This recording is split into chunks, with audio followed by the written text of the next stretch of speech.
have here with me a standard operating procedure in case of a fire on campus. So as you can see, it's quite wordy, right? So imagine if you're in an emergency and you have to read all of this to know what to do next. So I think that we should put it into a flowchart. It would be way easier to know what to do next. So I have a friend with me to help me to put this into a flowchart. So here I have my friend Umar. Hi. And he's going to help me with this little project to create a flowchart of the SOP in case of a fire. So let's get started. Okay, Umar, can you please read the first step of the SOP for me, please? Alright. It says here to close the door to the room where the fire is located. This will confine the fire to a smaller area. So close the door. Yep. Alright, so that's the first step. Okay, can you read the next step for me, please? Alright. Next, it says to activate the closest fire alarm system. Pull stations are usually located next to an exit or stairwell door. Alright, so fire alarm system. Activate fire alarm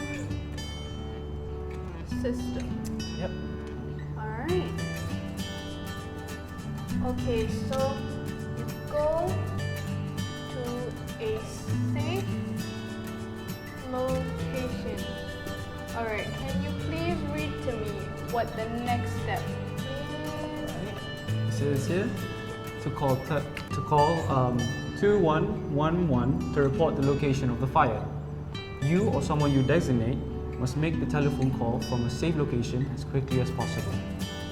Okay, so basically you call 2111. Yes, Okay. it's 3 ones. That is the emergency number, but there is also another emergency number, 999, obviously. Yep. So we can pick either one of those.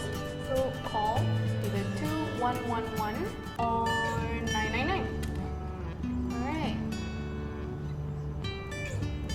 Okay, so can you tell me what to do next, please? Alright. Next, we need to decide whether to extinguish or to evacuate. Okay, so are there steps to it? There's 2 parts to it. So, if there is a small fire, you have to be trained to use the fire extinguisher. You may attempt to put the fire out.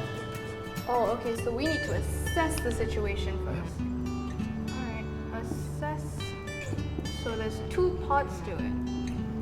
So that was if it was a small fire. Yep.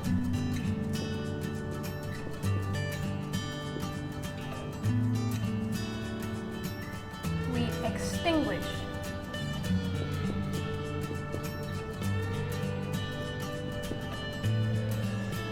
Okay, so what's the second part then?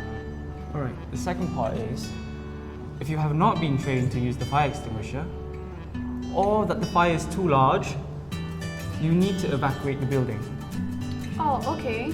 So if it's still a small fire, I'm not allowed to extinguish it if I'm not trained, right? Yep. So extinguish or evacuate. Alright, so if there is a big fire, we evacuate. Yep.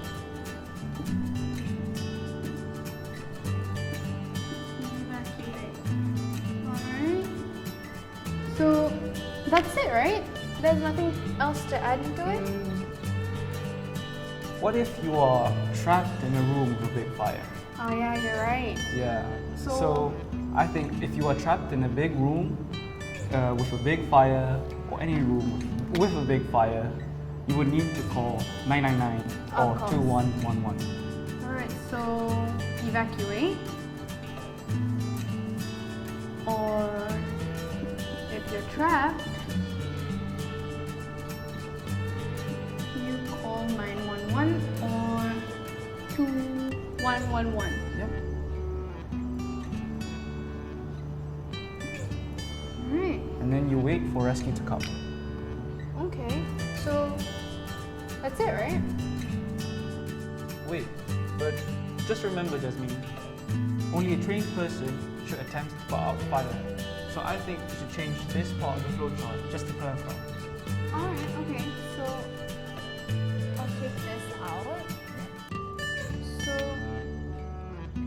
well, you have to ask yourself first, right? Trained to use a fire. How do you spell extinguisher?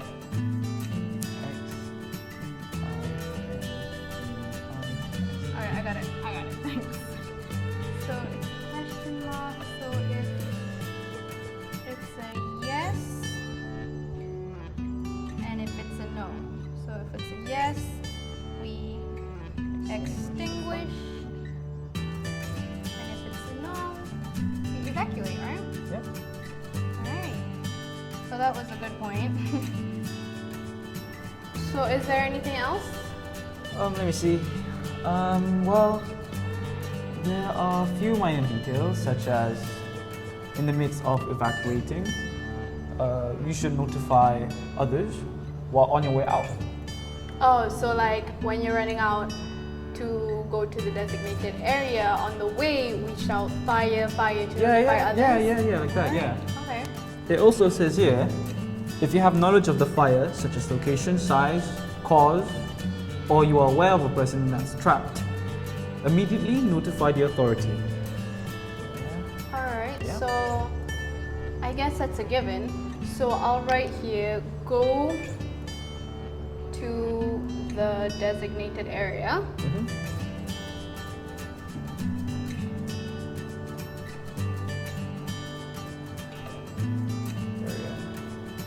After you evacuate, right?